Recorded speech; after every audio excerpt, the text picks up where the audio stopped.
When discussing human rights, we often hear the notion that human rights is a Western project or Western concept. This is pushed by either actors who want to claim ownership and maybe exclude others from it, or by certain actors who want to distance themselves from human rights or delegitimize the project. Both are very problematic, and we really need to debunk the myth of human rights as a Western project or concept. The well-documented truth is that Global South actors from very early on were actually very active in promoting and advancing the idea of human rights. And since 1945, with the creation of the United Nations, where human rights became central to the Charter and reflected in the Universal Declaration of Human Rights, actors from the Global South were a driving force in the evolution of the International Human Rights Project.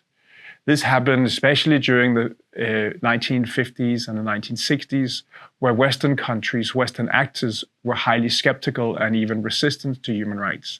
And there we had countries stepping up, countries like the Philippines, Jamaica, Ghana, Costa Rica, Senegal, and the broader group of states from the Global South, who were, in a sense, inventors of the modern human rights project as we know it.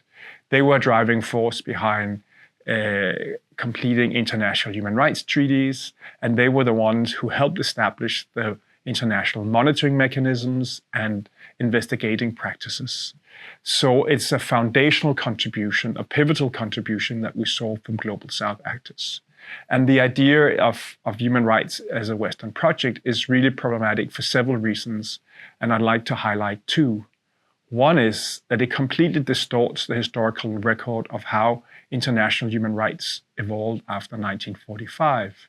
And second, and equally problematic, the notion of human rights as a Western project, whatever reason it gets promoted, really silences voices from the Global South.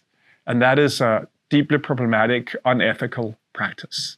We need to highlight the contributions done from Global South actors, the significance that they gave to the project, but also the key step-by-step and hard work they did in elaborating this system from the 1940s forward today.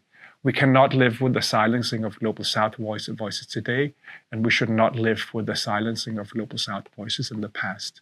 They were decisive in shaping the international human rights system we have today.